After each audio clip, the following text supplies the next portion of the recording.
My daughter has leukemia, and the doctor said we need to find a suitable bone marrow for treatment, yet the nanny held my daughter and cried even more sorrowfully than I did. She immediately offered her own daughter for a match, and unexpectedly, it was a perfect match. Without hesitation, the nanny pushed her daughter into the operating room. Go and save the young lady, it's your honor, but I reached out to stop her, saying, wait a moment, 10 years ago, the nanny switched me with her daughter. Now that I've been reborn, how could I possibly let her get what she wants? 1. What are we waiting for? Saving Miss is the priority. This is her honor. Just like in my previous life, after learning that Lele had leukemia, Nanny Chinyen immediately brought her daughter over for a bone marrow match. I repeatedly advised her to stay calm. After all, her daughter was only 10 years old this year. How could I possibly ask a 10-year-old girl to donate bone marrow just for my child? But Chin Yen was very insistent. After the match was successful, she didn't even wait for my consent, grabbed my husband, and took both little girls into the operating room. My daughter Lele's transplant surgery was successful, but Chin Yen's daughter Weiwei disappeared after the operation, with only the excuse that the child had gone out to play and gotten lost. I felt guilty toward Chin Yen. So from then on I treated her like a sister, and always taught Lele to treat Chin Yen like her own mother in the future. Lele was very obedient, so obedient that when she grew up, she cut my brake line and, together with my husband and Chin Yen, seized all my property. Only after my death did I find out that my daughter had been switched at birth by my husband Zhou Hanqing and Chin Yen. The daughter I have carefully raised all these years has always been Chin Yen's child. My own flesh and blood was sold into the mountains by Chin Yen right after the surgery. In this life, I once again coldly refused Chin Yen. Chin Yen, even more anxious than me, the biological mother, burst into tears. What time is it now? Transplant the bone marrow for the young lady first. I glanced at Chin Yen with a smile, then turned my gaze to the little girl beside her. This is the flesh and blood I carried for 10 months. She is still healthy and whole, standing right before me. I desperately suppressed the urge to embrace her, gently stroking the top of her head. Donating bone marrow can't be so hasty. Let's take Weiwei to get a full checkup first. Compared to making things worse right now, Weiwei's health is more important. After confirming my daughter is safe and sound, then I'll send the whole family of 3 to the underworld. 2. Weiwei is just a lowly life. Her body doesn't need your concern. Even if she dies on the operating table trying to save Miss, that would be her blessing. This is her fate. After saying that, Chin Yen squatted down, leaned close to Weiwei, and glared at her with fierce eyes.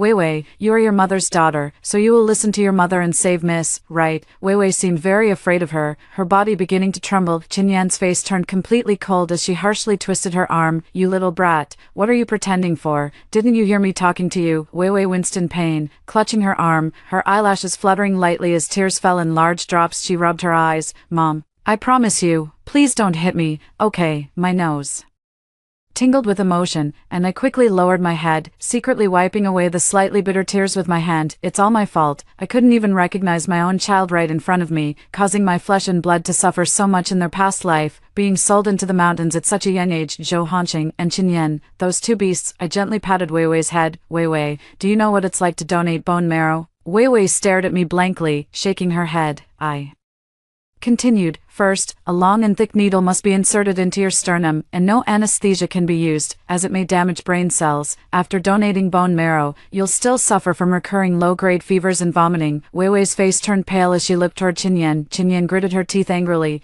Don't scare Weiwei. If you scare her, she won't donate. Then she said to me, Yunrong, I know you're kind-hearted and pity Weiwei, so you can't bear to take her bone marrow, but you should also think about yourself. How can someone else's child be more important than your own? I am definitely thinking about my own child. I stared intently at Chin Yen until beads of cold sweat formed on her forehead, then I finally smiled. We must first understand Weiwei's physical condition before knowing whether her bone marrow is suitable, don't you think? She breathed a sigh of relief, then put on an impatient expression again. Why bother with all that effort? She's perfectly healthy. Yunrong, don't say any more. Lele is your own daughter. I'm helping you by having Weiwei donate bone marrow to her. How could that possibly be my fault? As she spoke, she pulled Weiwei back to her side and strode briskly toward the doctor's office. Although Chin Yen is my family's nanny, I have never acted like the lady of the house in front of her and have always asked her to call me by my name. Over the years, out of gratitude for how well she has taken care of Lele, I have been lenient with her in every way, and her food and clothing have been almost the same as mine, so I never made a fuss about these small matters. Didn't expect she'd dare to boss me around like this. It's all because I was too kind-hearted in my past life, letting the wolf into my house. Now that I've been reborn, I won't indulge her anymore. I took a few steps forward, brushed off her hand holding Weiwei, and coldly looked at her. You said it yourself, Lele is my daughter, whether to treat her or not is up to me. Qinyan was both shocked and frightened. What do you mean by that? I'm not ready to completely break ties with Qinyan yet, so I said briefly, I need to take Weiwei for a physical checkup first, to see if she's suitable for donating bone marrow. A flicker crossed Qinyan's face. She seemed to want to hold me back, but with her hand raised halfway, she drew it back again and said with a smile, all right, we'll do as you say, I'll take Weiwei for the examination, I'll go myself. I cut her off directly halfway through what Qinyan was saying. Or do you not trust me to leave the child with me? Qinyan froze in place, forcing out a smile. Of course I trust you. I definitely trust you, Weiwei. Just go along with her, be good, and don't give Auntie any trouble. Weiwei nodded obediently. I took Weiwei to find Uncle Lin. He was an old friend of my dad's for many years and an internationally renowned medical professor. Every year, our family would have our physical examinations done by inviting Uncle Lin over.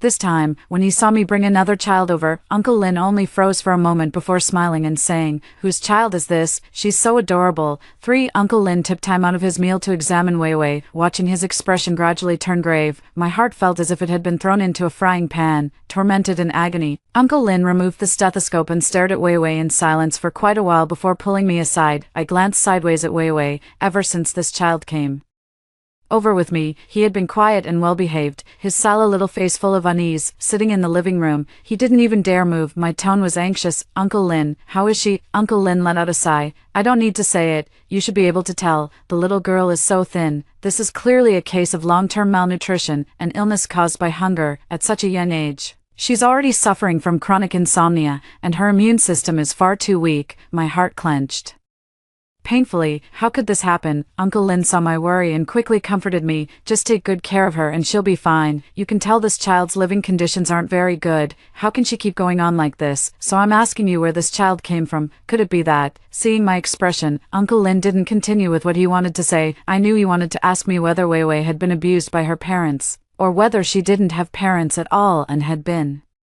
taken in from under a bridge. Every word he said felt like a stab to my heart. I could no longer hold back. I squatted down on the ground and burst into sobs. Uncle Lin pulled me to my feet. "Don't be too upset. The child is still developing, and as long as they get enough nutrition, they'll recover quickly." Feeling a faint gaze on me, I hurriedly wiped away my tears, forced out a smile, and turned back to look at her. "It's okay, Weiwei." "Auntie," Weiwei said, rising to her feet, her long eyelashes hiding the true emotions in her eyes. "Don't worry, I'll donate bone marrow for your daughter." Uncle Lin exclaimed in shock when he heard this. "Donate bone marrow? How can that be possible? With her physical condition, how could she donate bone marrow? And she's only how old?" "Yunrong, I know your daughter is sick, and I'm already helping you look." I held Weiwei tightly in my arms. "Weiwei, Mom, Auntie doesn't want your bone marrow. I just want you to take good care of your health and be happy." "Okay, I will. My child will be healthy and happy. No one will ever be able to hurt my child again in this lifetime." The little Weiwei in my arms shrank back slightly, as if she wasn't used to this kind of physical contact. I let go of Weiwei and lifted her sallow little face in my hands. "Weiwei, from now on, will you stay with Auntie?" "Okay." A hint of suspicion colored Weiwei's brows and eyes, and with a slight furrow between her brows, she hesitated. "Will Mom maybe not agree?" I was afraid of scaring Weiwei, so I didn't dare tell her directly that I was her biological mother, but Uncle Lin seemed to have noticed something. "Yunrong, what exactly is going on here?" I gently patted Weiwei's back and said to Uncle Lin, "Thank you, Uncle Lin. There's no need to look for bone marrow anymore. My child is healthy." Uncle Lin stared at me blankly, then turned to look at Weiwei. It took him quite a while to react before he nodded in understanding, for, after leaving Uncle Lin's house, I took Weiwei to the agency again and had her hair pulled directly for a paternity test. I wasn't suspicious. I just wanted to slam the results in Zhou Hanqing's and Qinyan's faces, make them panic, until I got the appraisal results. By then, it was already the next day. During this day, I took Weiwei to a villa under my name. This villa was located in the suburbs, and Zhou Hanqing wouldn't be able to find us there for the time being. Weiwei was anxious and uneasy, constantly tugging at my sleeve. "Auntie, I want to go home and find my mom. If she can't find me, she'll definitely worry. I don't want to make her worry." I could tell that although Qinyan had always been abusing Weiwei, in her heart Qinyan was still the most important person to her. I gently placed the appraisal results in front of her. Weiwei was still young and couldn't understand, so I patiently explained to her. "What this says is that I am your mother." She stood there dazed, her expression turning pale with Shock, a look of utter disbelief appearing on her youthful face. My face was already streaked with tears. I'm sorry, Wei Wei. It's all Mom's fault. I was the one who lost you and made you suffer all these years. Can you forgive me? Wei Wei stared at me, and suddenly her eyes reddened. She grabbed the paternity test report and ran back to her room. I didn't go after her, knowing that Wei Wei still couldn't accept this fact. I wanted to give her time and space to process it, but I was also afraid she might do something foolish, so I kept guarding outside the room, watching the sun gradually disappear below the horizon. I pushed open Wei Wei's door and walked in. Wei Wei. I called her name tentatively. The girl was curled up in the corner, her head buried in the crook of her arm, enveloped in an aura of sorrow. I caught my breath and hurried over to her side. Wei Wei. No wonder, she choked out. No wonder she treated me like that. My heart shattered into pieces. Wei Wei. Wei Wei. I'm sorry. It's all Mom's fault. Mom didn't protect you well. Can you scold Mom for a bit, please? She lifted her head slightly, her face covered in tear tracks, and shook her head, trying hard to steady her breathing. It's not your fault, but it was because I didn't keep a proper eye on you that you were taken away right under my nose and made to suffer all these years. Guilt weighed on me like a heavy stone, pressing me down so I couldn't lift my head. Then, suddenly, a small warm hand slipped into my palm. I'm very grateful. Her voice of lingering attachment sounded in my ear. I can even be reunited with my birth mother and know that she cares about me. I'm already very satisfied. She was only 10 years old, yet she was so thoughtful. It showed how well behaved she must usually be. The more she was like this, the more I hated Zhou Hanqing and Qin Yan, wanting nothing more than to tear them apart and devour them whole. Then, could you call me Mom once more? I was once again in tears. Mom, Wei Wei hugged me. Mom, don't cry, don't cry. Mom didn't do anything wrong. I lost my child, even if, as Wei Wei said, it wasn't my fault. I still couldn't forgive myself right now. All I want is to help Wei Wei get her health back. Wei Wei, you have to promise Mom that you won't be unhappy anymore in the future, okay? After a long while, Wei Wei spoke in a muffled voice. I'm not sad at all. I just understand now why she hates me. Because I'm not her child. You are Mommy's child. Mommy loves you, and Mommy will give you all of her love.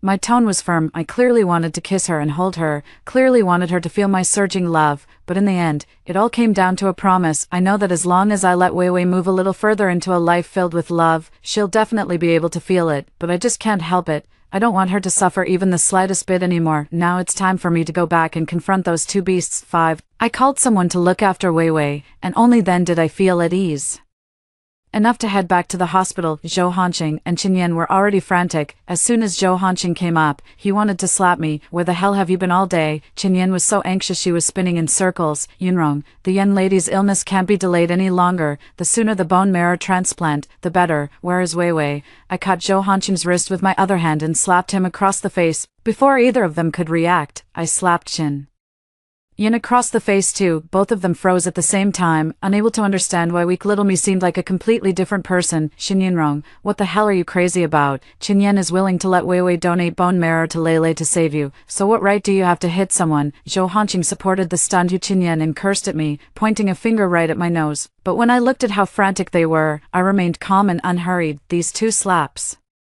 after 10 long years, finally landed on their faces. Although I am also a mother, every time I think that in my previous life I died at the hands of Lele, whom I had cherished and raised with all my heart, even though she is only 10 now, I still can't help but wish she would die sooner. No matter how much money and effort I poured into her, I still couldn't change the fact that the blood flowing through her veins isn't mine. She's just an ungrateful white-eyed wolf, not worthy of sympathy. I took Wei Wei for an examination. The doctor said Wei Wei has been malnourished for a long time and has very poor immunity, especially making her unsuitable for bone marrow donation. I stared straight at Zhou Hanqing and asked, even so, do you still want Wei Wei's bone marrow? Zhou Hanqing instinctively opened his mouth, as if he wanted to say something, but when Qin Yan saw this, she hurriedly spoke. Yunrong, as long as the bone marrow is transferred to Lele, I'll help Wei Wei take good care of her health. I curled my lips into a sneer and said, is my name something a nanny like you can just call so casually? I don't know where they found this uncultured nanny, no professional etiquette at all. After saying that, I glanced at Zhou Hanqing intentionally or unintentionally, and he looked embarrassed. Not knowing what to say, I continued speaking to Qin Yan. From now on, call me madam, and the way you put that, it almost makes Lele sound like your biological daughter, guilty as Charged. I had only said that one sentence, and Chinyen panicked. Madam, you mustn't talk nonsense. I'm only doing this for your own good. Zhou Hanqing walked up to me, his tone impatient. Yunrong, stop making a scene. Hurry up and bring Weiwei over. I don't know what got into you, but Lele is my biological daughter. If you won't take care of her, then her biological father, will. I sneered inwardly. She may be your daughter, but she is not mine. Do they really think they can still use that little ungrateful brat to threaten me? All right, then it's up to you. I nodded at Zhou Hanqing and said with a smile, anyway, Weiwei isn't in good health right now, so I won't let her donate bone marrow. Chinyen suddenly stomped her foot. Then Miss won't be saved. I sighed. Even if she can't be saved, there's nothing we can do. Just forget about saving her, so she won't suffer. Just consider it bad luck, destined to die young. Or maybe her parents did too many wrongs in the past, and now the retribution has fallen on their child. I had only taken a few steps when my wrist was suddenly grabbed. Zhou Hanqing's face was dark as he dragged me to Lele's hospital bed, pointing at the sickly girl on the bed and saying, look, this is your daughter. Don't you care at all? Xinyanrong, do you have no heart? Lele was picking out clothes on her phone and pouted in annoyance at the disturbance. Dad, what are you doing? Zhou Hanqing sneered. This is your wonderful mother, eh? Matching bone marrow donor has been found for you, but she stubbornly refuses to let them donate. Lele frowned, shot me a glare, as if she didn't even want to say another word to me. This has nothing to do with you. Mind your own business. I don't know what Chinyen taught Lele while I was away that made her dislike this mom so much, but it's just as well that she dislikes me. Then let your dad handle it. I can't be bothered with you anyway. Of course Lele wanted her dad to take care of her, so when she heard me say that, she didn't even lift her head, continuing to stare at her phone screen. Then why are you still hanging around here? Get lost already. I feel like throwing up just seeing you. Fine, excellent. That last sentence completely wiped away the last trace of sympathy I had for this ungrateful child I'd raised with so much hardship. 6. I shrugged at Zhou Hanqing. You heard it, right? Your daughter feels like throwing up when she sees me and doesn't want me to take care of her, so I'm leaving. Zhou Hanqing blocked the door tightly. Don't even think about leaving. Hand over Weiwei first. I smiled faintly. For the last time, if I don't allow Weiwei to donate, no one can force her. Zhou Hanqing sneered coldly. Xinyanrong, don't push your luck. Be careful. I can skin you alive without any problem. I grabbed my handbag and slammed it hard onto his head. The force was so strong that Zhou Hanqing covered his head, his eyes wide open. Why are you hitting me again? I gently raised my hand, tucking a stray strand of hair behind my ear. Useless freeloader. Do I need to pick a day to hit you? Zhou Hanqing froze for a moment, then flushed red and shouted, what did you say? I laughed out loud. What's wrong? After bullying people in my company for so many years, do you really think it belongs to you? I stepped forward and grabbed his collar with one hand. How exactly are you planning to skin me alive? Zhou Hanqing gritted his teeth and squeezed out a few words between them. Xinyanrong, do you know what consequences your beating me will cause? I raised an eyebrow. What consequences? Zhou Hanqing, like a triumphant rooster, proudly raised his head. Aren't you afraid of losing me? I couldn't help but laugh even louder. What a hilarious jerk. Zhou Hanqing's haughty expression instantly froze. What are you laughing at? Losing you? I laughed until tears flew out. Zhou Hanqing, will I not survive if I lose you? Will I be afraid? Zhou Hanqing opened his mouth. Of course, you'd better ask Chinyen yourself, see if she's afraid of losing you. I cut him off, looking at him with the same gaze one would give a fool. Zhou Hanqing furrowed his brow. Why are you saying this? His probing gaze fell upon me, trying to see through me, to see if I knew about his messy affair with Chinyen, but I couldn't be bothered to tell him. Let him figure it out on his own. Let him enjoy a little longer the feeling of anxiety and unease. Zhou Hanqing stood frozen in place, lost in thought, and Chinyen feigned concern, trying to persuade me as if she wanted to establish an image of being understanding and considerate. Madam, it's better not to speak so aggressively. Sir is just anxious. Is that so? Then you answer him. I turned to look at Chinyen and smiled gently. Are you afraid of losing him? Chinyen was also stunned on the spot. I pushed Zhou Hanqing aside and walked out of the ward. Weiwei. Such a casual name doesn't suit my daughter. I also don't want my child to use the name Chinyen chose. 7. I'd like to change Weiwei's name, but I also need her consent and ask which character she likes. I want to change it to. Weiwei replied without hesitation. I feel like I should talk to him more, but while I was still thinking of a topic, the child spoke up before I did. Mom, I know you love me very much. The previous mom never cared about my preferences or showed concern for me, and it made me so sad, but these past few days with you, I can see that you care about and cherish me. Mom, I love you too. I held her in my arms, only then daring to let my tears fall. You not only have your mother who loves you, but also a godmother who cares for you very, very much. Now that you've accepted your mother, would you like me to take you to meet your godmother? Wei Wei smiled slightly. Okay. I wiped my face and released her. Wei Wei, then tell me, do you still want to go back to that woman now? Wei Wei didn't answer immediately. Instead, she tilted her head slightly, as if listening to the voice within her heart. My heartbeats grew louder and louder, each one more intense than the last, as I nervously awaited her response. Finally, Wei Wei's expression turned resolute. Mom, I don't want to go back. My heart instantly soared to the clouds. Really? Nodding slightly. Really? I'm not lying, Mom. I just want to be with you. I took Wei Wei to my close friend Xiao Yuan and told her the whole story right in front of Wei Wei. It wasn't until this moment that Wei Wei finally learned the whole story. Xiao Yuan was both angry and heartbroken, gently patting Wei Wei's head and saying, my precious goddaughter, you've suffered so much. Then Lu Mei glared at me. What's wrong with Zhou Hanqing? Don't you want to live anymore? Fine, tomorrow I'll go smash his place. If you don't want to live, then nobody should. I quickly pulled her onto the sofa and whispered, I know you want to smash it, but don't do it yet. That's my place too.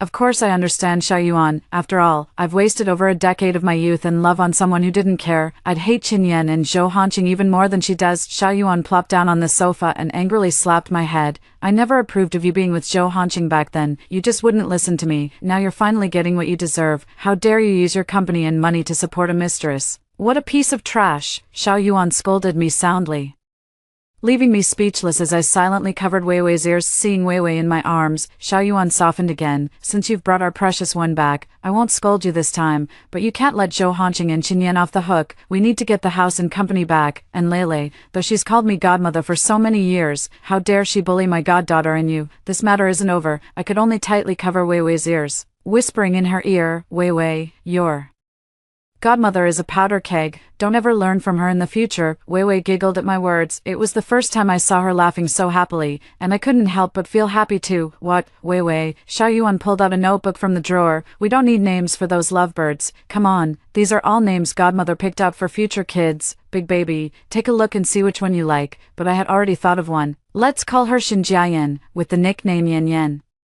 Okay, Wei Wei smiled with her eyes curved, snuggling into my arms. It sounds so nice. Yan Yan hugged my arm, her eyes shining brightly. Mom, I really like this name. Thank you for being so good to me. Look how well behaved my precious baby is. Xiao Yuan pinched Yan Yan's little face. She's just a bit too thin and dressed too plainly. She pulled Yan Yan into her spacious walk-in closet. From now on, I'll take care of all your food and clothing. If there's anything you like, just tell me.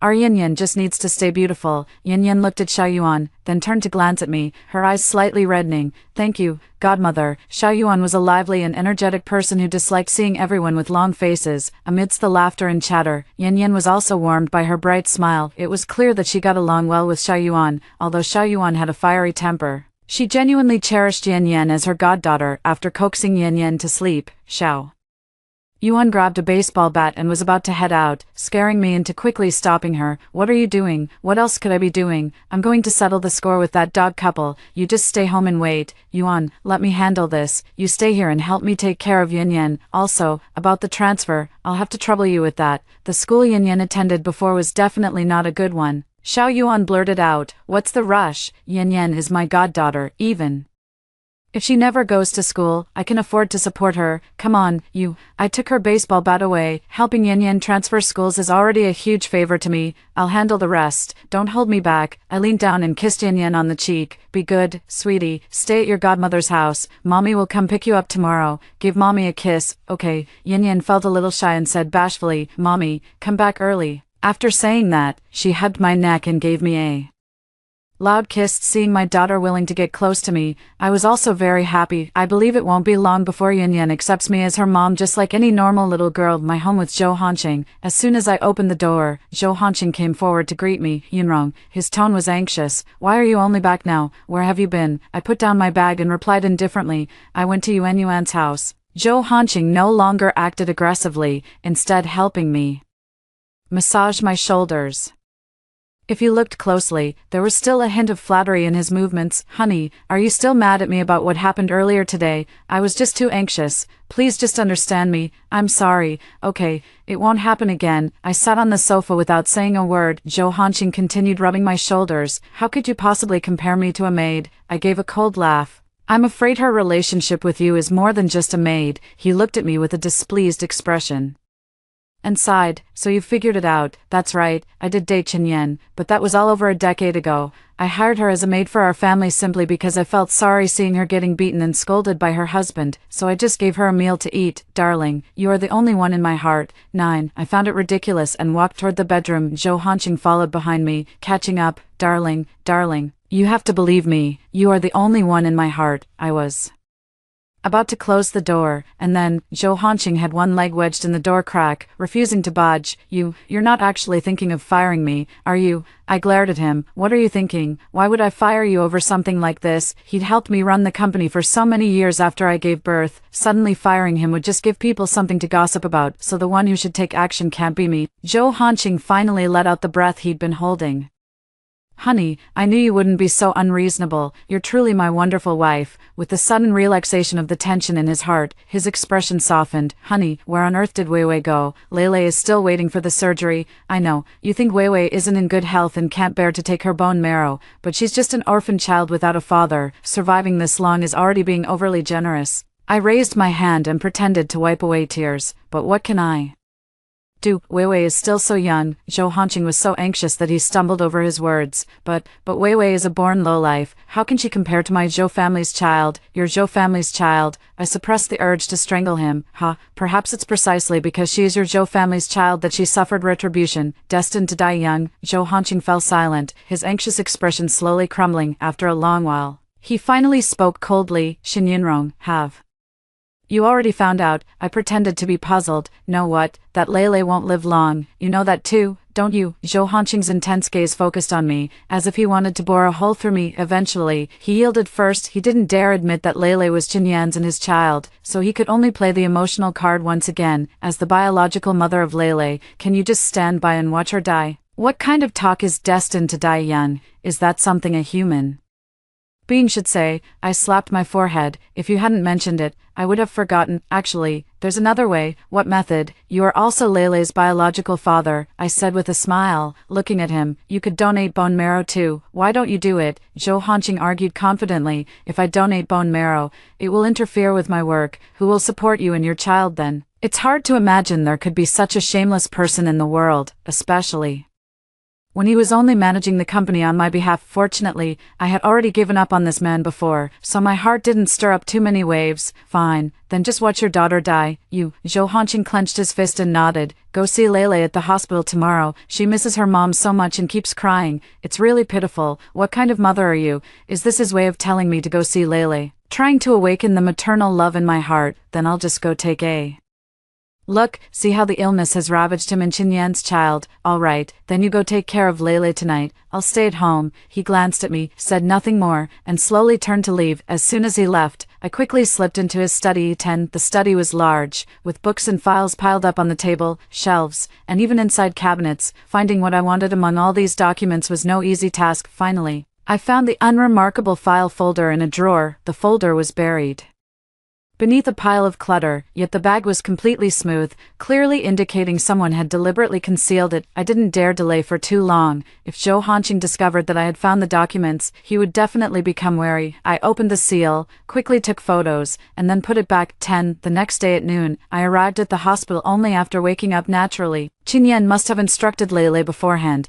because as soon as she saw me, she opened her arms for a hug, her eyes brimming with tears. "Mom, when can I finally go home? I miss you so much. I want to be with you and Dad." I crouched down and reached out to catch Lele, not to hug her, but to gently push her away. "Lele, Mom can't help it either." I smiled, lowering my gaze to stare at her head. "Mom knows you're upset, but what can Mom do?" Lele said confidently. "You should let Weiwei donate her bone marrow to me," Auntie Qinyan said. "Since she's not sick anyway, donating some bone marrow won't kill Her, so why won't she do it? My brows furrowed tightly, and the look I gave Lele became somewhat harsh. But Weiwei is the same age as you. If you ask her to donate bone marrow to you, what if it affects her health? So what if it affects her, even if she dies? What does it have to do with me? Lele said nonchalantly. She's 10 years old now. It's about time she got a good beating from reality. I walked to her hospital bed, pinched the flesh of her thigh hard, and smiled gently yet viciously. Really? Then go die right now. It's none of my business, Lele cried out in pain, bursting into tears with a wah. Zhou Hanqing and Qinyan rushed in carrying the meal they had just bought. My dear, what's wrong? Qinyan's heart ached so much that tears fell straight down. Are you feeling unwell somewhere? Lele cried and threw a tantrum on the bed, rolling around. Make this woman leave. She's not my mom at all. She's not human. She's just a devil. She hid behind Qinyan. Auntie. Hurry up and chase her away. I don't want to see her. Qinyan held Lele in her arms to comfort her while turning back to glare at me. Lele is sick right now. Can't you even take good care of her? I shrugged it off. You can handle it. Right, that's perfect. Lele doesn't like me as her mom, and I don't like her either, so I'll give her to you. Lele peeked up from behind Qinyan, surprised and delighted, asking, really? Can I really be Auntie Qinyan's child? I smiled and nodded, yes. From now on, she'll be your mom. Upon hearing this, Lele was so happy she almost jumped up. I have a new mom. It's clear that she still prefers her biological mother, Qinyan, however, sensed something unusual and stepped closer to me. Yunrong, what do you mean? Before she could finish speaking, I slapped her hard across the face, with such force that my own hand went numb. I've held back for so long, just to witness this moment when she's exposed and humiliated. I also wanted to see how she would react when she realized I couldn't possibly raise Lele anymore, couldn't possibly save Lele. She covered her face and frantically grabbed me. Where's Weiwei? Where did you take Weiwei? Give my child back to me. Seeing this, Lele immediately jumped off the bed, hugging Qinyan tightly, her face full of excitement. Auntie Qinyan, I'll be your child from now on. Once I inherit that wicked woman's fortune, I'll use it all to honor and take care of you. Dreaming, are you? I sneered. You little wretch.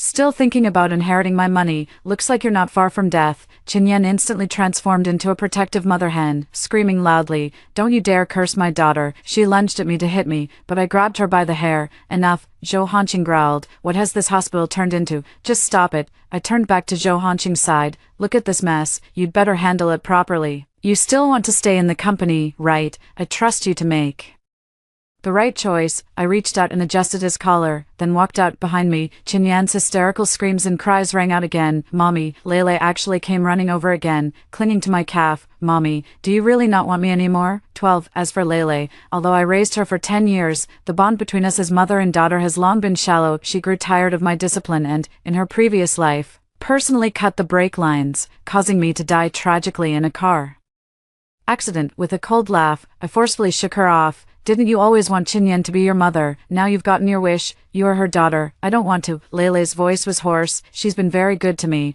and I want her to be my mom, but she has no money. She's a deadbeat. I'd rather be your daughter. Over the past 10 years, I've done my best to teach Lele how to behave and handle things, but it couldn't outweigh Qinyan's constant whispering in her ear, shaping her into this kind of person. She truly is Zhou Hanqing and Qinyan's child. For her, I feel not a trace of affection. A deadbeat. You're her flesh and blood, so you should have been a deadbeat too. Lele was crying bitterly, her little face flushed red, sobbing as if she might faint at any moment. That's not true, Mom. I'm your child. She pleaded with me desperately, crying so hard she nearly vomited. I'll be obedient from now on. I don't want to be a poor person's child, she said this while trying to come forward and hug me, but I kicked her away. Qinyan rushed over and picked up Lele. Daughter, my daughter, Lele is good. We don't need her. Get away. It's all your fault. You wretched poor thing aren't my mom. Get away. Don't touch me. After saying that, Lele bit down hard on Qinyan's arm, as if she wanted to tear off a piece of Qinyan's flesh. Qinyan cried out in pain. Lele, I'm your mother. How could you treat me like this? As I watched, I wiped away tears. It was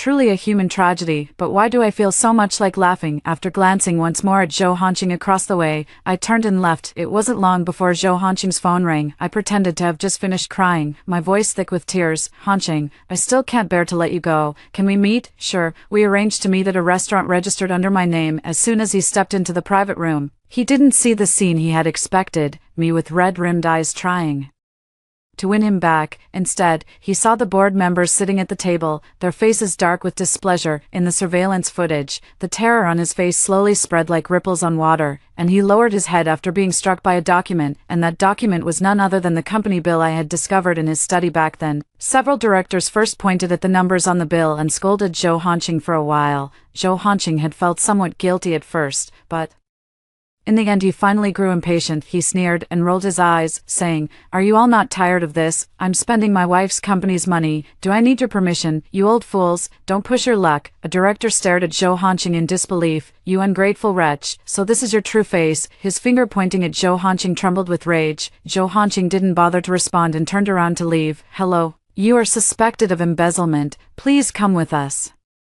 The police suddenly pushed open the private room door and slapped handcuffs directly onto Zhou Hanqing's wrists. Before Zhou Hanqing could react, they dragged him step by step and stuffed him into a police car. It turned out several board members had already reported the incident to the police. Their recent questioning was merely to see if he had any justifiable reasons. 13. On the day of the trial, I submitted various pieces of evidence to the judge, from how Zhou Hanqing harassed female employees, to how he abused his power to embezzle company funds. Every detail was clearly laid out. On the day the verdict took effect, Qinyan knocked on my door and, upon seeing me, immediately dropped to her knees. "Madam, Zhou Hanqing was sentenced to 10 years. I have no money now either. Only you can save Lele. I beg you, please save her. From now on, Lele will be your daughter. I'll leave here and never appear before you again." I let out a light laugh. "You replaced my daughter. I don't know how much I hate you. No money, then let her go home and die." Qinyan screamed and pulled a knife from her bosom, rushing toward me. "Xinyanrong, die." The knife hadn't even reached my face when Xia Yuan beside me kicked it away. Trying to wield a knife in front of a black belt in karate was like kicking a brick wall. Qinyan was dragged away by the police amid furious screams, possibly becoming cellmates with Zhou Hanqing. 1 month later, Yan Yan smoothly entered her new school.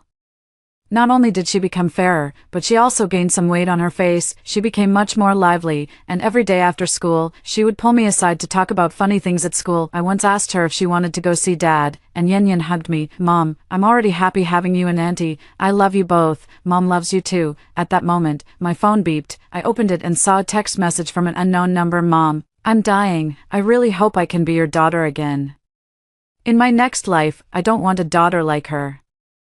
Everything will eventually get back on track, and my Yan Yan's future will be bright." After hearing the first story above, what are your thoughts? Feel free to share your opinions in the comments section. Next, there is another similar story. Let's continue to see. My sister is obsessed with chasing celebrities. On Valentine's Day, she found out that her idol had frozen his sperm. She planned to spend all her savings to buy the sperm for IVF, hoping to give birth to a mini version of her idol. I was utterly shocked and tried to persuade her to consider her boyfriend's feelings and live a more grounded life. In the end, my sister reluctantly gave up the idea, got married, and had a daughter. My niece, influenced by my younger sister, has dreamed of becoming a star since she was a child. Whenever this happens, my younger sister points at the mirror and mocks her. "You still want to be a star? Have you even looked at yourself in the mirror?" My sister says it's all my fault for stopping her back then. Otherwise, with her idol's genes, she would have definitely become a hit if she had debuted. My niece hated me to the bone because of this. After being mocked for her appearance during a talent show audition, her long-suppressed anger finally erupted. She rushed to my home and stabbed me to death. "It's all your fault for meddling. You ruined my dreams." My sister watched coldly from start to finish and eventually used my inheritance to continue her carefree celebrity-chasing lifestyle. When I opened my eyes again, I had been reborn on the very day my sister planned to use a sperm donor to have a child. Can't I even make decisions about my own matters? I'm informing you, not asking for your permission. My younger sister was shouting loudly in the living room, emotionally yelling a few words at our mother, then plopped down on the sofa in a huff. As soon as she saw me appear, she immediately ran up to me. "Brother, you be the judge. My idol, such big news, you must have seen it. I want to spend money to have a child with a celebrity, but Mom absolutely disagrees. She has no idea how much money celebrities can rake in and how profitable it is. If I give birth to a celebrity's child, with those genes, they could start earning money as soon as they debut. It's just a few $100,000. It wouldn't take more than a few years to earn it back, but Mom just won't allow it. Is it about money? Who would marry you or want you if you act like that?" My mother was Trembling with anger, my sister waved her hand dismissively. I don't care, I'm going to do it anyway, and I don't care if you agree or not. Once I've trained myself into a star, there will be a line of people wanting to marry me. Watching my sister arguing her case, I was lost in thought several times. My fists had long been clenched tightly together. Was it that even heaven couldn't stand it anymore? It actually let me be reborn at a critical moment from the previous life, the source of all tragedy. My sister is obsessed with chasing stars. For the sake of her idols, she can skip meals and lose sleep. She once skipped a whole day of school and queued all night just to buy a ticket for her idol. Her room is covered with posters of her idol, which she dusts and wipes at a fixed time every day. While cleaning, she stares at them with a silly grin, even kissing them a couple of times. Her obsession with celebrities has become pathological. My mother is deeply troubled by this and can only ask me, as her older brother, to talk some sense into her and guide her properly. My sister and I are close in age, and although I have my favorite celebrities too, I still can't understand this kind of mindless idol worship. I've tried talking to my sister, advising her that it's okay to admire celebrities, but it shouldn't interfere with her personal life. But my sister always covers her ears and refuses to listen, and sometimes if I say too much, she gets angry with me. Once, her poster fell off because the glue came loose. I helped pick it up, but she thought I had deliberately torn it down and didn't speak to me for a whole week. I was completely speechless, and from then on, I stopped bothering with her. I had thought that as she grew older, she would gradually realize her own issues. Little did I expect that even after graduating and starting work, her obsession with celebrities didn't diminish in the slightest. She skipped classes in school and skipped work on the job. Truly hopeless. The day her idol publicly announced freezing his sperm, she went completely crazy. She rushed home and started arguing with our mom, insisting on spending money to buy sperm and have a baby. My mother was so tormented that she called me back from the company. Facing my sister who had gone insane, I slapped her across the face and scolded her as a scoundrel. I asked her if having a child was easy, but who would want her when the time came? Who would be willing to raise someone else's child? How will she support herself all alone in the future? I also asked her, if genes are so powerful, wouldn't the genes of so many scientists completely overturn the entire world? I told her to wake up and stop dreaming those useless dreams. With my words and my mother's threat to cut ties, my sister was ultimately forced to compromise. Later, she found a boyfriend, got married, and had a daughter. Even at this point, my sister's fanaticism for chasing stars still hasn't diminished. It even affected her daughter. Influenced by her, my nieces had dreams of becoming an idol since childhood, often fantasizing about being a star in the spotlight, and every time this happens, my sister would point at her face and mock her. You still want to be a star? Have you even looked at yourself in the mirror? She told her niece that it was all my fault for stopping her from buying sperm to have a child. Otherwise, with her idol's genes, she would have easily made her debut. That's why her niece has harbored a deep-seated hatred for me since childhood. As her own uncle, every time I buy her a gift, all I get in return are her disdainful looks and contempt. My sister never liked me in the first place and has always held a grudge against me. Now, on top of that, my niece is always giving me the cold shoulder. Over time, I've come to accept it, thinking that at most, I'll just try to keep my distance in the future. However, my brother-in-law has been very good to my family. Whenever there's something going on at home, he shows up early to help without even being asked, never afraid of hardship or complaining about being tired. To be honest, if it weren't for my brother-in-law being so capable, he wouldn't be able to support two spendthrift fans. It's also because of my brother-in-law's presence that I haven't completely cut ties with my sister's family. More than 10 years later, my mother passed away. On the day of the passing, my sister didn't come, and my niece didn't show up either. Both were busy chasing after celebrities. My brother-in-law, drunk, cried uncontrollably, repeatedly saying he was sorry to my mother and sorry to me. I sighed, patted his shoulder, and said nothing. It wasn't him who was sorry for us. It was clearly us who were sorry for him. I didn't raise my sister well, giving her such a broken home. He has suffered much more than we have. I thought everything was over, and my contact with my sister would only become less. But to my utter surprise, just 3 days later, my niece, after being mocked for her looks during a talent show, rushed into my home and stabbed me to death. I didn't even have time to react before the sharp dagger pierced through my chest. My sister leaned against the door, crossing her arms and showering me with reproaches. Do you know you've ruined your niece's future? She could have become a star. Upon hearing this, my niece became even more enraged. She pulled out the dagger and stabbed me 12 times in succession, causing me to die on the spot. After I died, my sister disguised my death as a suicide due to illness. Once the neighborhood committee issued the death certificate, she sent me to the crematorium to be cremated that same day. She inherited all of my assets as she wished and used the money to continue chasing after celebrities without a care. She also kept brainwashing my niece, telling her not to take it to heart and that I deserved to die. My brother-in-law tried to investigate the truth, but he's completely henpecked at home and couldn't make any waves. I die with unclosed eyes, my resentment soaring to the heavens. I regret why I had to meddle in her affairs. If only I had done nothing at all. She should reap what she sows. Perhaps it was because the heavens took pity on me. I actually got reborn. You're going to be the death of me. If you insist on going through with that sperm donor thing, don't bother coming back. Just like in my previous life. Mom issued her final ultimatum. My sister still had a bit of a conscience back then, crying her eyes out in frustration. She looked at me with tearful eyes. Brother, will you support me? I said expressionlessly. You have to walk your own path. In this lifetime, I will no longer interfere with you. Seeing that neither my mother nor I would relent, my sister bit her lip lightly, bowed to my mother, and then left. My mother was so angry she felt dizzy, and I went up to comfort her. She won't change her mind until she hits a wall. She's been like this since she was little, and now that she's an adult, just let her do her own thing. My mother let out a long sigh. In the following days, my sister never showed up again. She hired a delivery person to move out all the items at home, whether valuable or not. Even the posters on the wall were carefully taken down by the delivery person. Bit by bit, I know that the so-called idle sperm must be worth a fortune. She must have sold the items to get money. But even though she has been working for a long time, she has been obsessed with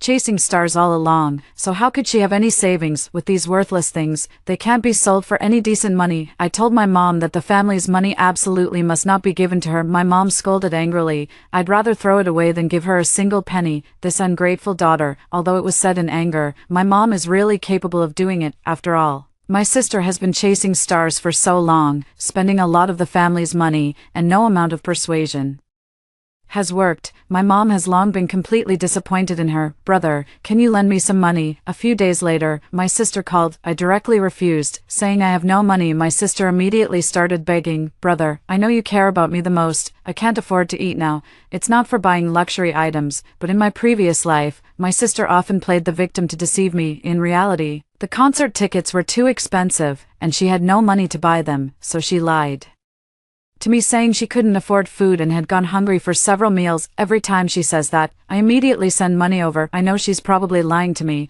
but I still can't bear to ignore her. After all, even if the probability is small, what if she really goes hungry? I have no money. Don't even think about it. In this life, my words are extremely cold. My sister was silent for a moment and then hung up the phone directly. A few days later, when I went home to visit my mother, I heard the sound of an argument from outside the door. Where did the family's money go? Did you take the family's money? I opened the door and went in, only to see my mother on the phone, arguing with someone, her face flushed with anger. You've really gone too far, daring to steal money from the family. That's over 100,000. You need to return it immediately. Do you hear me? I'll use it for now and pay you back in the future. Sarah, have you lost your mind, using all the family's savings for IVF? Are you insane? Give the money back. Beep beep beep. The phone call was abruptly ended. My mother couldn't catch her breath and fainted on the spot. Frightened, I rushed her to the hospital. Fortunately, after intense emergency treatment, her life was saved, but due to the massive brain hemorrhage, a large sum of medical expenses was required. After the doctor finished explaining to me, I was both angry and anxious. It was like adding insult to injury. Where could I get the money at?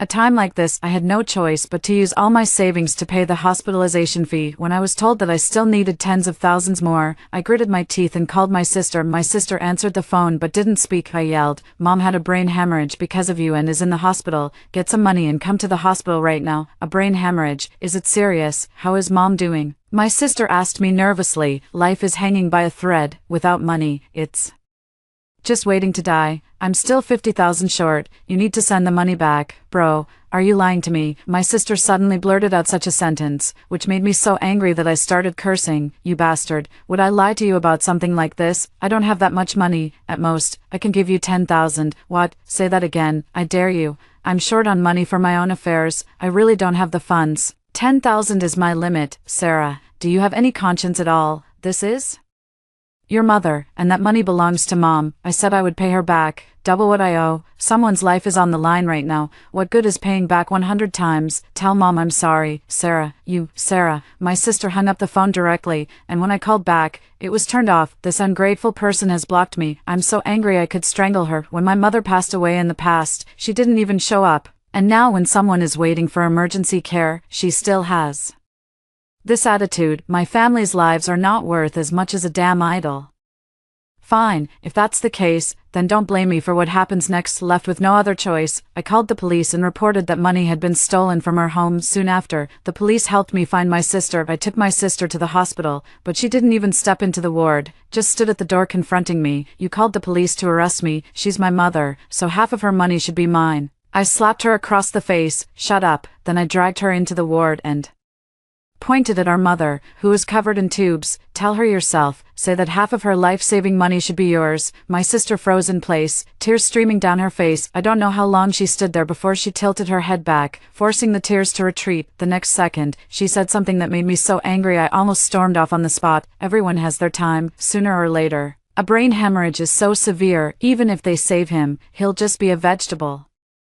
I'm definitely going to buy a sperm donor and raise a star who will live a life of luxury. No one can stop me. At worst, I'll buy Mom a prime burial plot when the time comes. I grabbed her by the collar in a rage. What the hell are you saying? How could I have a sister like you? Seeing that a physical altercation was about to break out, the police quickly pulled us apart and asked for an explanation. I didn't hide anything at all. I told them everything and ordered my sister to return the money immediately. Even the police found the idea of buying sperm to have a child unbelievable. Out of kindness, they tried to persuade my sister on the spot to stop this absurd behavior, but to their surprise, not only did she refuse to listen, she immediately became furious. What gives you the right to tell me what to do? This is our family matter. That statement made the two police officers change their expressions, demanding that my sister hand over the money. How much she can take depends on how much my mother is willing to give her after she wakes up, but my sister was stubborn and insisted that the family's money should be given to her. Seeing that persuasion was useless, the police immediately prepared to take coercive measures against her. Only when my sister realized they were serious did she start to back down, saying she would go back immediately to raise the money and bring it over first thing the next morning. The police told her that young people should listen to advice and asked why she hadn't done so earlier. After my sister left, I kept bowing to the police to express my gratitude. They had saved my mother's life, but to my utter surprise, the very next day, my sister went completely missing, vanishing without a trace. I panicked and called the police, who said they were also looking for her. A sense of foreboding instantly washed over me. The money is most likely gone for good. I rushed out to borrow money from friends, determined not to delay my mother's treatment. Fortunately, borrowing the money went relatively smoothly, but just as I was on my way back to the hospital with the money, the doctor suddenly called to say my mother was critically ill. I ran into the hospital like a madman, only to find my mother being covered with a white cloth and wheeled out of the ward. At that moment, I froze, standing there with a blank mind, not even shedding a tear in time. The doctor told me that my mother's pillow was soaked, as if she had been crying for a long time. I staggered, leaned against the wall, and kept slapping myself in the face. I should die. Why did I drag that unfilial daughter, my sister, into the hospital room yesterday? My mother must have heard my sister's words while in a coma and was literally angered to death. I walked toward my mother, trembling as I lifted the white cloth, and my long-suppressed emotions completely erupted. Mom, I'm taking you home. I brought my mother home, set up a mourning shed, and kept vigil alone. I deeply regret it. If I had stopped my sister just like in my previous life, could my mother have lived out her natural life? It's hard to imagine how much her heart must have ached when she heard her own daughter say such words while lying in the hospital bed with her eyes closed. Mom. At that moment, my sister suddenly burst through the door, rushed in, and knelt on the ground with a thud. Mom, your daughter is unfilial. I'm late. Mom, I glared at her with reddened eyes and forcefully pulled her away. Go away, get out of here. You don't deserve to kowtow to my mom. My sister lost control of her emotions and tearfully apologized to me. I'm sorry, brother. I didn't know Mom would pass away so quickly. I'm sorry. You don't need to apologize. Mom's spirit hasn't left yet, and she doesn't want to see you. Get out. I won't leave. I don't want to go, brother. Mom has already passed away. Why don't you sell the house? We can split it 50-50, my sister with tears in her eyes, looked at me with deep longing and pleaded. Upon hearing this, my mind went blank, and I slapped her across the face. Sarah, you bastard, are you even human? My sister covered her face, glaring at me with resentment. Now that he's gone, I should pursue my dreams even more. If you want to chase after it, go ahead, but don't even think about this house. It's Mom's, not ours. I tried my best to push my sister out, but she struggled and yelled at me. Are you trying to keep it all for yourself? I deserve half of this house. If you don't give it to me, I'll see you, bastard. Get out. I kicked her out in one swift motion, so angry that my temples were throbbing. I never expected that bastard would actually sue me for money. If she isn't ashamed, I certainly won't be either. In the courtroom, I presented all the evidence of her being an unfilial daughter, including hospital witnesses and police records. It clearly showed how absurdly selfish she was, even to the point of causing her own mother's death. Additionally, since the property deed was in my name, my sister unsurprisingly lost the lawsuit. After leaving the court, my sister knelt down and begged me to lend her just $50,000 more. At the courthouse entrance, I struggled to restrain myself from taking action. Sarah, Mom was just $50,000 short to save her life, and you literally drove her to her death with anger. Don't call me brother from now on. I don't have a sister like you. I changed the locks and sealed up the house where my mom lived, and I also blocked my sister's contact information at the same time. Similarly, I moved out directly with the aim of completely cutting off from my sister, but I never expected that before I could even leave, a group of local thugs showed up at my door. I asked them who they were looking for. They immediately asked if I was Sarah's brother, saying that their sister had borrowed $50,000 from them and now they couldn't find her. I told them I had long since cut ties and told them not to come looking for me. As a result, several thugs barged into my home, threatening me with menacing looks. Stop pretending, you're her brother, so you're responsible. She listed you as the guarantor. Got any money? If not, start gathering anything valuable to take. They trashed the house, and I immediately called the police. The police investigation revealed that my sister had never taken out any loans. All those people were specifically hired by her to come and take things away to sell for money. I was shaking with anger and demanded that the matter be pursued to the end. My sister found my address through the police, came to my door, knelt down to apologize, and cried as if it were the most genuine thing in the world. She begged me to stop investigating further, otherwise, when she gives birth to her idol's child in the future, her criminal record would affect her debut. I directly treated her like trash and kicked her out in anger. My sister was detained, and I moved again. A year later, I ran into her at the mall. She was pregnant, and a man was accompanying her shopping. Her younger sister was gesticulating wildly, arguing about something. The man, meek and timid, just kept grinning foolishly the whole time. I sighed helplessly. My foolish brother-in-law, even in another lifetime, you still can't escape her grasp. But I just sighed to myself, neither stopping nor approaching, in this lifetime.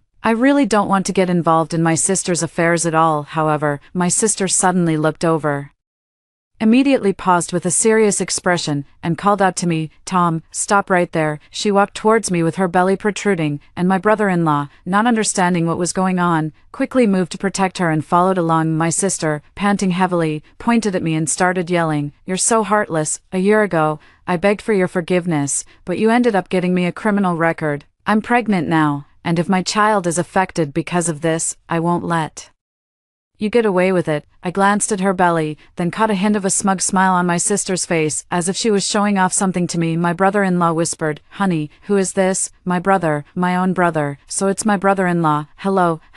The brother-in-law extended his hand with a simple and honest smile, but his sister slapped it away. What brother-in-law? Didn't you hear what I just said? A year ago, when I was detained, it was because of him. Are you even listening to me? What are you thinking about all day? The brother-in-law was left speechless, his face turning bright red. He stammered, We're all family. There must be some misunderstanding. Isn't that right? My sister's eyes gradually widened, and in front of everyone, she suddenly slapped her husband across the face. You bastard. I must have been cursed for 8 lifetimes to marry you. When I'm being bullied, you still side with outsiders. After my mom died, I left with nothing and almost starved to death outside. All of this is thanks to him, and now you're telling me it's not that bad. Not that bad, my ass. After being hit, my brother-in-law looked extremely awkward, unsure whether to move or stay still. With half his face red, he could only force an awkward smile. My sister turned her head and said to me, We should have a resolution about the house by now, right? I'm also a member of this family, so why is there not even a tiny bit for me? I didn't want to deal with her and sneered, This matter was settled a year ago. Didn't you file a lawsuit back then? Huh, Tom, you're truly heartless. You won't give me the house, you don't care whether I live or die, and you even tried every means to get me arrested and leave a criminal record. You're really my own brother. Let me tell you, this isn't over. After my child is born, I'll settle things with you bit by bit. Sister looked at her husband. Are you dead? If not, help me home. Her husband didn't dare say a word and escorted her away. That evening, I suddenly received a friend request. The other person's note read, "Bro, I'm Sam. My brother-in-law added me." After accepting, my brother-in-law asked me not to be angry, saying that since my sister became pregnant, her temper has been quite unstable. He also said he was aware of the family matters and knew my sister was largely at fault, but found it difficult to address the issue in depth. He wanted to find a time to visit my mother's grave on behalf of my sister and ask for her forgiveness. I took a deep breath and shook my head helplessly. After a long internal struggle, I couldn't hold back any longer and finally asked, "Are you two married? Have you registered your marriage?" I really didn't want to get involved in my sister's affairs anymore, but then I thought, this would be unfair to my brother-in-law, and I would feel guilty for the sincerity he showed my family in his previous life. In other words, the seeds he sowed in his previous life should bear fruit through me in this one. My family is poor, and we haven't gathered enough for the bride price yet. We only gave her $50,000. Don't worry, brother, I'll definitely gather the $300,000 as soon as possible. Sarah said she'll register the marriage with me once the money is fully gathered. What about the child in her belly? I'm sorry, bro, it was really an accident. I never expected to get caught like that. Sarah said to keep it. Bro, don't worry, I won't just walk away. I'll take responsibility for her. No need to take responsibility, just run as far as you can and leave her, what does that mean? The child in her belly is not yours.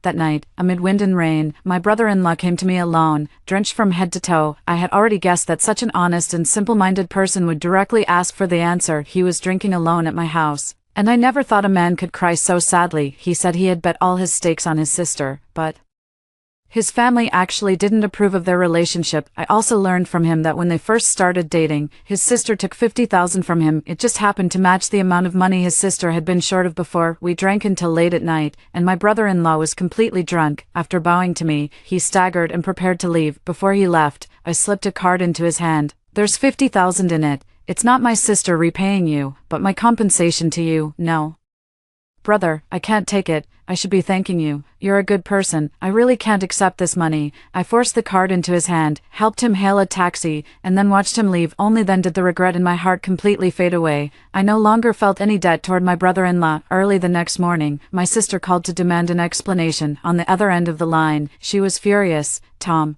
are you not hoping for my well-being at all? Are you trying to kill me? I'm pregnant now, and I don't even have anyone to take care of me.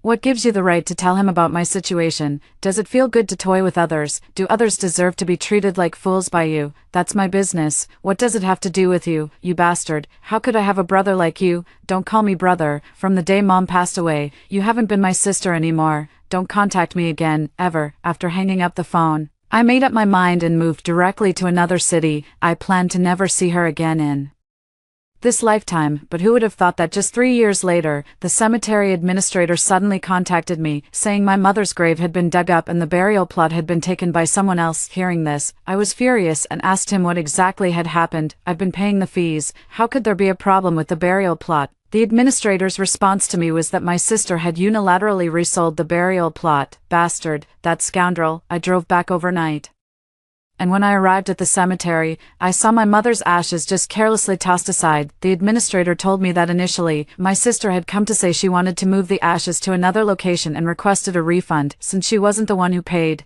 The administrator didn't agree. Unexpectedly, as the deceased's daughter, she directly resold the burial plot to someone else. When the family came to bury the ashes, they asked the younger sister to take the urn, but she said to just throw it away. In the end, neither the administrator nor the family could bear it, so they placed the urn in an out-of-the-way spot. That beast. I immediately negotiated with the cemetery and selected another burial spot, then completed the procedures to seal the grave. After finishing these tasks, I went straight to my sister's residence. Just as I arrived outside the door, I heard my sister scolding her child. "Why are you so stupid? Watch me and learn. When walking, you should walk like this."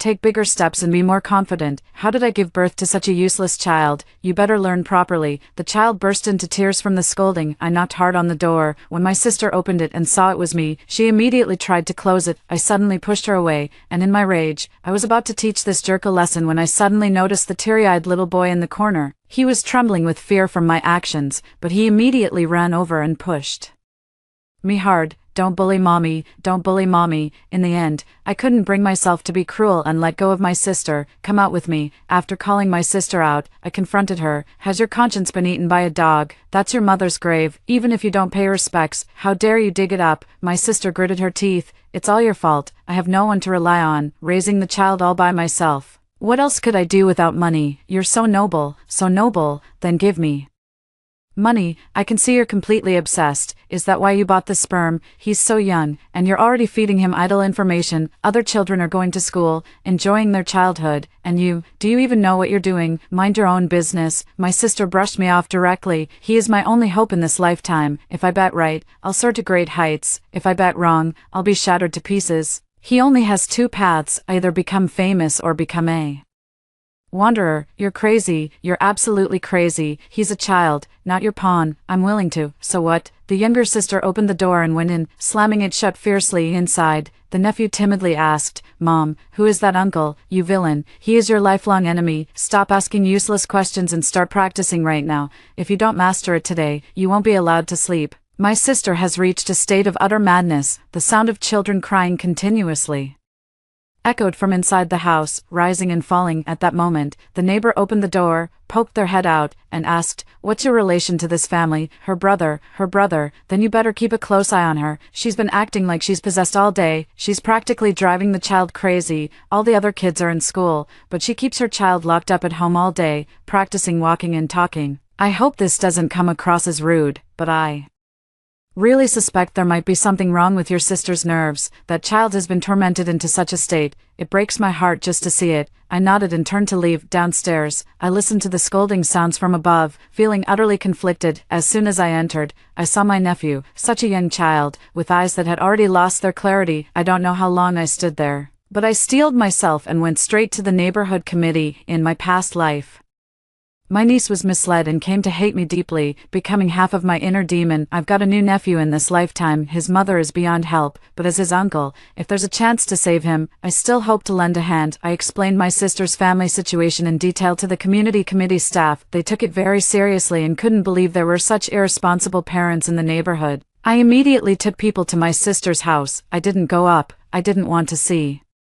that bastard, but within minutes, an argument broke out upstairs. What does my family matter have to do with you? Get out, all of you get out. Miss, look at the child, they're completely dazed. If you keep this up, you'll drive them insane. They should be sent to school. My child, are you all out of your minds? Get lost. Wait a moment, how did that injury on the child's arm happen? My heart sank after hearing that. Injury? What injury? Miss, you can't resort to domestic violence. The child is so young. How dare you hit them? Mind your own business, all of you. Just get lost, will you, little one? Don't mind your mom. Tell me, do you want to go to school? Girl, did you see that? The child nodded. He wants to go to school himself. Go to school? What school? I've invested hundreds of thousands in you, you ungrateful thing. If you dare go to school, I'll break your legs. During the argument, the younger sister actually dared to hit the child right in front of the neighborhood committee, making the child beg for mercy repeatedly. I couldn't hold back any longer and rushed forward, snatching the child away. When I held the child in my arms to check, I discovered that their arms and legs were covered in bruises, both large and small. It was clearly from pinching. The neighborhood committee reported it to the police, and the officers came to mediate on the spot.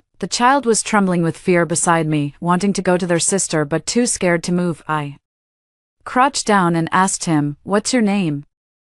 Name, my mom calls me Star. Hearing this, I widened my eyes in disbelief. Did my sister not even give him a proper name? Just call him Star directly. Soon after, the police also noticed something amiss and questioned my sister. You haven't even registered the child's household registration. The sister screamed hysterically. This useless thing. He can't learn anything no matter how much you teach him. Why should I register his household registration? If he can't learn anything, he should Just die. Unbelievable that a mother could say such a thing. The police immediately realized the seriousness of the problem. This was no longer something that could be resolved through mediation. They discussed with the neighborhood committee about temporarily sending the child to a welfare home and then having their sister undergo a psychiatric evaluation. At that moment, I stepped forward. I am the child's uncle. Let me take care of the child for now. I took my nephew away. As for my sister, she was forcibly sent for a psychiatric evaluation, but the results showed she had no mental illness. While taking care of my nephew, I noticed he was so obedient it was pitiful. Despite his young age, he was timid and hesitant, afraid to do anything. I don't know when the emotional trauma will heal. While waiting for the process to be handled, my sister frantically searched for her child as if she had gone mad. She is emotionally unstable and extremely uncooperative with the police's demands, strongly resisting sending the child to school, so the child has been staying with me. I take him to the playground every day to let him play with other children to prevent autism. I also take him to the kindergarten to familiarize him with the future learning environment. My nephew lived as if he had discovered a whole new world, his eyes filled with shock and longing, but at night, he would still feel very sad, asking me almost every day when he could go find his mom. Whenever this happened, I would gently pat his head and tell him that his mom was sick, and once she got better, I would take him back to her. And just a few days later, my sister, having failed to find her son, ended up exaggerating the story and exposing both me and the police online. A news story titled #Man in cahoots with police, abducted my child hashtag has surged to the top of the trending list. My sister has been spreading rumors online, claiming that I colluded with the police to kidnap her son, and now the child's whereabouts and safety are unknown. She is asking netizens to help her. The sensational claim quickly went viral online. Both the police and I were immediately thrust into the spotlight. Keyboard warriors bombarded us with criticism and even doxed us. The police used their official account to post a statement refuting the rumors,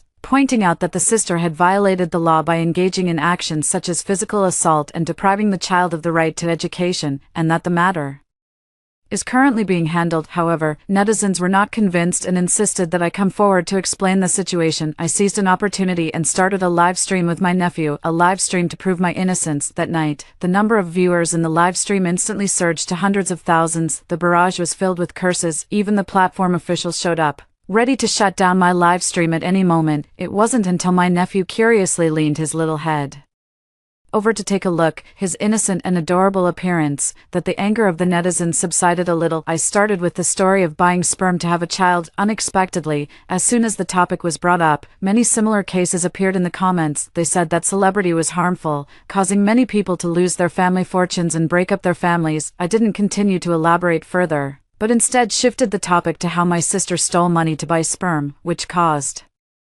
my mother to have a cerebral hemorrhage out of anger, and how she acted unfilially in the hospital room, ultimately causing my mother's death. I knew my sister would definitely refute it and refuse to admit it, so I had already prepared the evidence. It was a personal statement, confirmed to be true by the attending physician, including the police officers who responded to the call. They are all witnesses. The barrage comments have already started to reverse, and I have completely fallen into the abyss of hateful memories. Before the burial, my sister wanted to sell the house. While our mother's remains were still warm, she dug up the grave and resold the burial plot. I recounted every single incident that shattered my worldview. One by one, I admit my tone was a bit harsh, and I couldn't help but even swear. Saying it once felt like reliving it all over again, my temples throbbing wildly. My fists were already clenched tightly. After watching, I don't want to read a single comment from those fairweather keyboard warriors. They are the ones who say I am guilty and deserve to die, and yet they are also the ones who claim to be incredibly tolerant. The tragedy of contemporary society. Unsurprisingly, my sister became a victim of cyberbullying. The cyberbullying she endured was even more thorough. She was mercilessly criticized, and someone even came to her door to splash paint. Not only that,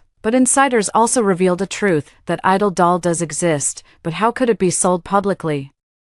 What so many people were scrambling to buy back then were all fakes. More netizens followed the trend, taking screenshots of my live stream and comparing my nephew to that idol. There was not a single physical feature that matched. Of course, they were still very friendly to their nephew, even though the genes didn't match. It didn't stop them from praising how cute and handsome he was. But the sister couldn't hold back and went live on stream despite public opinion, arguing with numerous netizens. She insisted that her child must be real and would definitely become a star, but she hadn't been live for long before her stream was banned. After that, she tried to contact me through various channels in an attempt to take the child back. On the 7th day of the incident escalating, I received a message that my sister had been hit by a car on the street and died on the spot. That day happened to be the 8th anniversary of my mother's death. I took my nephew to collect my sister's body, and he tearfully asked me if his mom was a bad person. I crouched down and gently told him that his mom wasn't a bad person, she was just sick, and she loved him. I said he would understand when he grew up. I fabricated a white lie because I truly didn't want my nephew to grow up without a mother's love and spend his life resenting his own mother. Perhaps this kind of response will help him recover from the trauma more quickly. Later, I took my nephew to school. Whatever other children have, he has it all. 2. Watching him grow up happily every day. All the past is finally behind us, and hope lies in the future. After hearing the 2 stories above, what are your thoughts? Feel free to share your opinions in the comments section. Looking forward to hearing from you. If you liked this story, don't forget to like it, share it, and subscribe to my channel. See you next time.